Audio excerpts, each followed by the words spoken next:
Between the Lines: How Ernie Barnes Went from the Football Field to the Art Gallery, by Sandra Neal Wallace, illustrated by Caldecott Honor recipient Brian Collier. Published by Simon & Schuster Books for Young Readers. Ernest loved the North Carolina rain. He waited for the backyard to turn into mud, painting mud.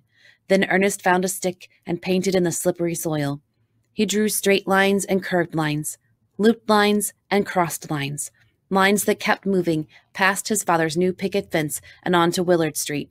The neighbors wondered what Ernest was painting. They followed the lines to see where they led. Mama saw how Ernest loved to paint, but in the segregated South, she did not feel welcome in the art museum. So on sunny days, she brought Ernest with her to work. Mama was a housekeeper for a lawyer in Durham's white section. Ernest hadn't known anyone with a library until Mr. Fuller. The room smelled of leather books and mahogany frames that Mama polished. Ernest stared at the beautiful paintings in the frames. They told stories without words. Ernest had trouble with words. Quiet and shy, he rarely spoke. He didn't know what to say when kids from the neighborhood picked on him, and he wouldn't fight back. Instead, he hurried home and painted. When Ernest grew too old to mud paint, he carried a sketchbook. The neighbors wondered what Ernest was drawing. He drew the junk man peddling hubcaps, families walking home from church, the old man snoring on the green sofa in the vacant lot while the kids played football. In the summer of 1951, most kids in Ernest's neighborhood dreamed of being professional athletes. "Hey, man," they'd say, "what did Mays do today?" Ernest didn't want to play baseball or football. His hands were drawing hands. Ernest grew to be 6'3". The football coach at Hillside High wanted him on the team. Ernest told the coach his mama wouldn't let him play. One afternoon when Ernest came home from school, he found the coach in the kitchen eating Mama's cooking. On the table was a donation for Mama's church. Ernest knew his drawing hands would soon be playing for the Hornets. Coach made him an offensive lineman. Ernest played center and became captain of the team. Ernest was so good at blocking that college scouts watched him play. He was offered 26 scholarships. Ernest chose North Carolina College at Durham, an all-black university across the street from Hillside High. He studied art and played football. In his first year of college, the civil rights movement pushed for greater freedom for African Americans. Now Ernest and his art class could visit the museum. Ernest searched for paintings of people like him. He didn't see any. He had to find the words to ask the tour guide an important question. Ernest moved closer, gathering the words in his head. "Where are the paintings by Negro artists?" he asked. Surprised by Ernest's question, the tour guide paused. "Your people don't express themselves in that way," she said. Ernest knew they did. His teacher had shown slides of artwork by Henry O. Tanner, Edmonia Lewis, and Palmer Hayden. But what would Ernest paint? His canvas stayed blank. His art teacher, Mr. Wilson, drove Ernest through the neighborhood. Inside the homes, Ernest knew the rhythm of laughter from his father's ragtime piano and the hard times. Ernest and Mr. Wilson yanked up a shoe stuck in the muddy walkway, a shoe with a story to be painted about hard times. "Art is all around you," Mr. Wilson told Ernest. "Use what you see. You catch my drift?" Thinking about what Mr. Wilson had said, Ernest looked around his neighborhood. It no longer appeared ordinary. In the movement of every football play, in the explosion of a kickoff, in the swivel and swerves of game action, he saw beauty. He had found what to paint. "Who is going to feed you if you become a painter?" asked Ernest's father. Ernest wasn't sure. In his senior year of college, National Football League scouts came to watch Ernest play. "We are going to draft you," they told him, but he didn't think they were serious. He had other plans. On draft day in 1959, Ernest waited in Mama's kitchen the whole day. No telegram came. In the morning, Ernest spotted his name in the newspaper. He ran outside to tell Mama. "I'm going to be in the pros," he shouted. Ernest would earn a living playing football for the Baltimore Colts. A few weeks later, Ernest rode a bus to watch the Colts play in the NFL championship game. He heard the thwack of tangled linemen butting shoulders on the field. He saw the sweaty faces of his new team, who sat shoulder to shoulder on the bench. Players lunged forward, itching to play. Back home, the sideline images still swirled in Ernest's mind. Jersey numbers, bruising cobalt blue, referee calls, roaring crimson red, sharp shoulders draped in goalpost white. Everything was so clear that Ernest didn't draw it in his sketchbook. He stretched out a canvas, reached for a palette knife, and painted. Quickly, before the image had disappeared from his mind, he created his first football painting. He called it The Bench. Ernest decided that he'd never part with it. That summer, Ernest carried the painting to the Colts training camp. A reporter caught sight of it and wrote about it in the newspaper. He called Ernest Ernie, and the name stuck. Ernie kept the bench under his bed for safekeeping. On the last day of training camp, he was cut from the team. "You have everything but experience," the coach told Ernie. The new American Football League picked up Ernie's contract. Crash, bang, boom. Ernie's drawing hands hauled down his opponents every Sunday.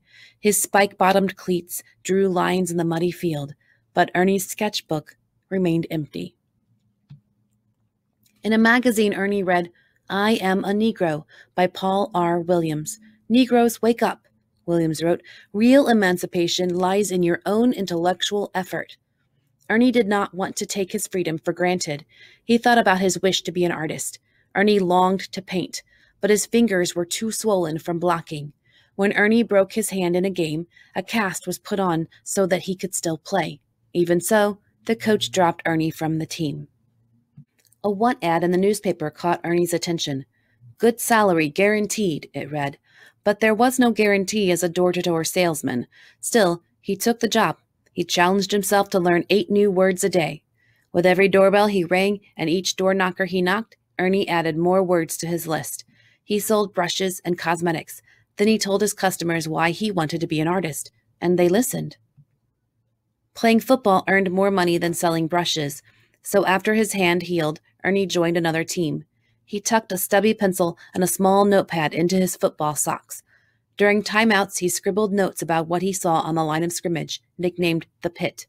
He saw players clawing, scrapping, reaching, fighting to win. With his swollen hands, Ernie drew lines, making them stretch even farther. Each time the coach caught Ernie sketching, he fined him $50. Ernie kept drawing. One time, when he reached for his notepad, it was gone. He watched the pieces of paper floating above the field in the wind. "Hey, Barnes," the coach yelled, "you could be great if only you would get that art out of your head." In the last game of the 1964 season, it rained. The field turned into mud. Painting mud. Ernie studied the uniforms covered in muddy brown, linemen surging, blocking steely blue, clashing bodies, stinging bloody scarlet. He followed the rain up to the brooding sky, listening to the roar in the stadium. He imagined the players as gladiators in a coliseum, wearing coats of armor, fighting for their lives. Ernie had to paint the story. After the game, he told his coach he was finished playing football. With no money for rent, Ernie painted on the stoop outside a Los Angeles motel room. He pawned watches and art books for food. He worried. Would anyone buy his paintings? Ernie needed a game plan to sell his artwork. Leafing through a magazine, Ernie read a letter written by the famous painter Vincent van Gogh. "I have a lot of work to do, but I still have the firm hope to succeed," Van Gogh had written. Encouraged by Van Gogh's words, Ernie came up with a brilliant game plan. He gathered his paintings and carried them to a meeting for the owners of the American Football League. Ernie tapped on the microphone to get their attention. "I want to become the official artist for the American Football League," he began. Someone asked Ernie a question. "When can you come to New York and bring your paintings with you?" It was Sonny Werblin, owner of the New York Jets. Sonny offered Ernie a football player's salary, but he didn't want Ernie to play. He wanted him to paint. Then Ernie would have his own show in a New York gallery. Day after day, Ernie painted. One night, Mama called. Ernie's father was very sick. Ernie drove his U-Haul full of paintings to Willard Street. He wanted to go home to see his father one last time.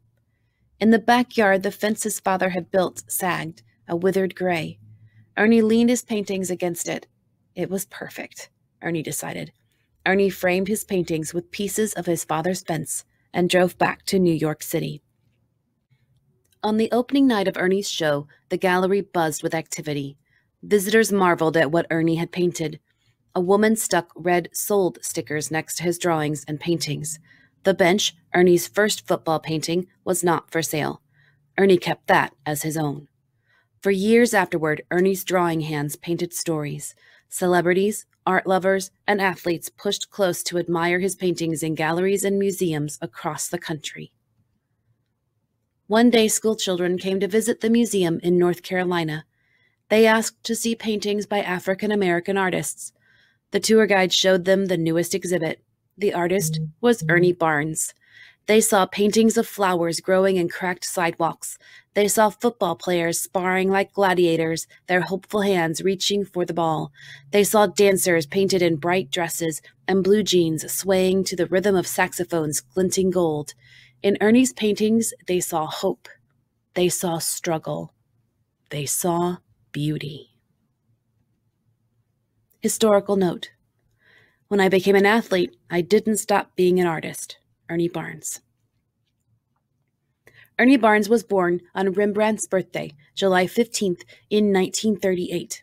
Named after his father, a tobacco clerk, Ernie grew up in the segregated south of Durham, North Carolina. That meant he didn't have equal access to museums, art galleries, or public libraries, and attended all-black schools. But his mother, Fannie Mae, made certain her children knew about music and art. She ran the household of Frank Fuller, a wealthy white lawyer, and brought home discarded classical records and art books. Ernie visited the Fullers often, where he discovered the art of 16th century painters, including Michelangelo. By the time he entered school, Ernie knew he wanted to be an artist. Shy and sensitive, Ernie sought hiding places in school so he could sketch and avoid being bullied. A high school weightlifting coach discovered him in the halls and helped him become a star athlete. Ernie became an offensive lineman and played pro football with 3 teams in the American Football League.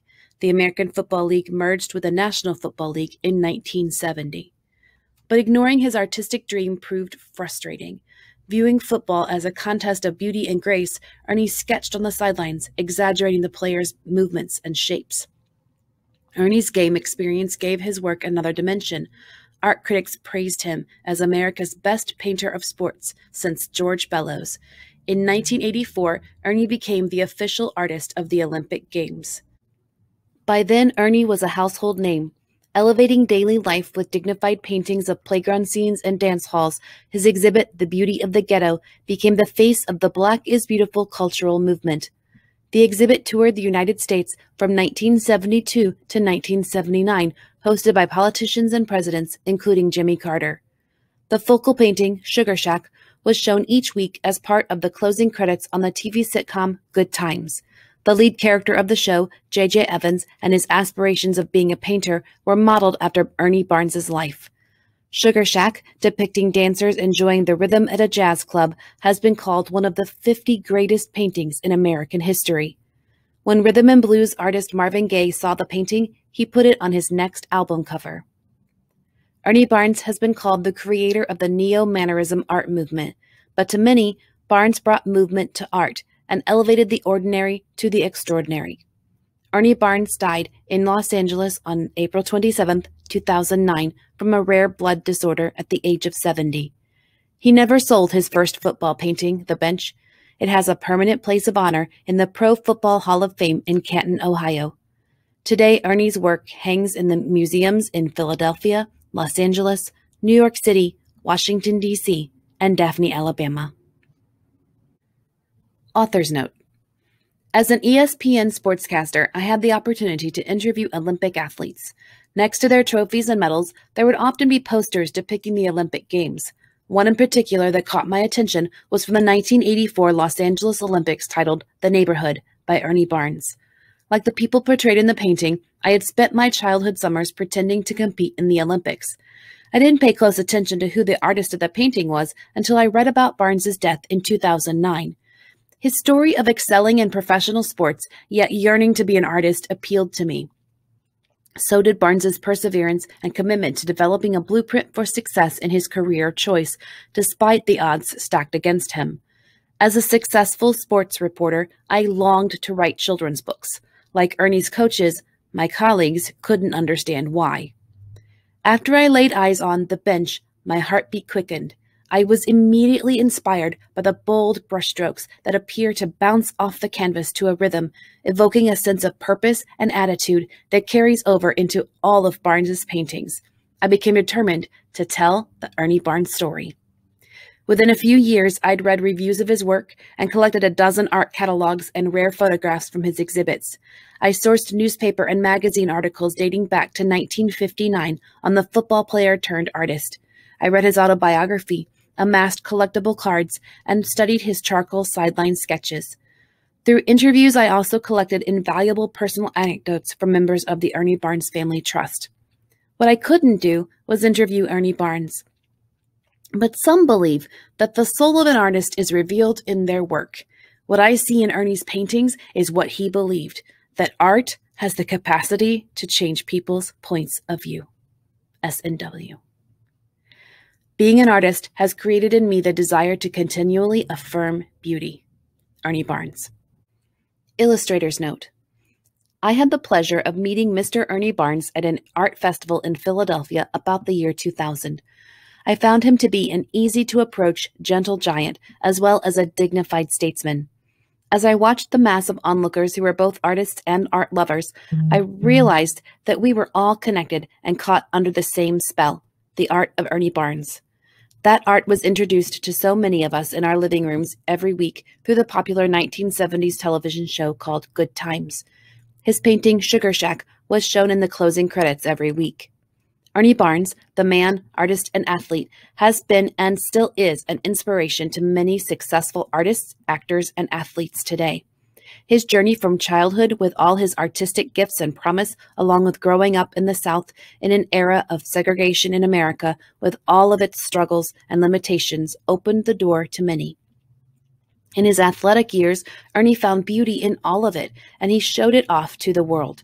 He proved to us that in art and football, you do not have to choose one or the other. You can choose both. This book's art is painted in watercolor and collage, and there are areas where I show you the actual art of Ernie Barnes with his signature exaggerated figures and expressive motion that lives on to inspire the world. I chose not to recreate this book in Ernie's style because it is so original and unique that it shines so proudly on its own. It speaks for itself. BC.